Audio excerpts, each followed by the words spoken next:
নিষিদ্ধ করতে হবে। যেভাবে এই 16 বছর এই বাংলাদেশের মানুষকে নির্যাতন করেছে, যেভাবে খুন গুম হত্যা করেছে, হেফাজত কর্মীদের উপর আঘাত, মিডিয়ার বিদ্রোহ, তারপর জুলাই আগস্টে যেভাবে এই গণহত্যাকারী মাস্টার মাইন্ড শেখ হাসিনা, তারেক সিদ্দিক যেভাবে এবং আরো অনেকে এই আওয়ামী লীগের সাহায্যকারী ছিল, তাদেরকে নিষিদ্ধ করতে হবে এবং সর্বপ্রথমে আওয়ামী লীগকে নিষিদ্ধ করতে হবে। যেভাবে ছাত্রলীগকে নিষিদ্ধ করা হয়েছে, এইভাবে আওয়ামী লীগকে নিষিদ্ধ করতে হবে।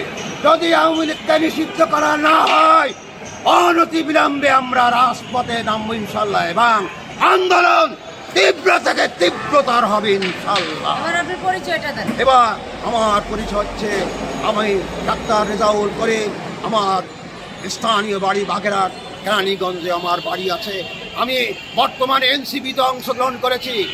এনসিপি ছাত্র জনতা যদি না থাকতো, ছাত্ররা যদি আন্দোলন না করত, গ্রামের একটা ভাষা আছে, যার দৌলতে পুতির মা তাকে তোমরা চিনলে না। এই ছাত্ররা জীবনের মায়া ত্যাগ করে মৃত্যুর মুখে পাঞ্জা লড়েছিল। সার্জিস, নাহিদ, তারপরে হাসনাত আব্দুল্লাহকে যেভাবে ওই হোটেলে নেওয়া হয়েছিল, হারুন, নরক পিচাস হারুন, এদেরও বিচার করতে হবে। এই আওয়ামী লীগকে অনতি বিলম্বে নিষিদ্ধ করুন, তা না হলে আমাদের বাংলাদেশের লোক কিন্তু চুপ থাকবে না, হাড় ভাঙ্গা জবাব দেবে।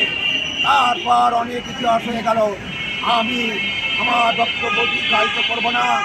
আমি এই সমস্ত মন্ত্রী এমপিদের ফাঁসির কাস্টে ঝুলাতে হবে, বিচার করতে হবে এবং শেষ পর্যন্ত ছাত্র জনতার পক্ষ থেকে আমি এই আওয়ামী লীগকে নিষিদ্ধ ঘোষণার অনতিবিলম্বে নিষিদ্ধ ঘোষণা করতে হবে। আল্লাহ হাফেজ। বাংলাদেশ দীর্ঘজীবী হোক। ইনকলাব জিন্দাবাদ।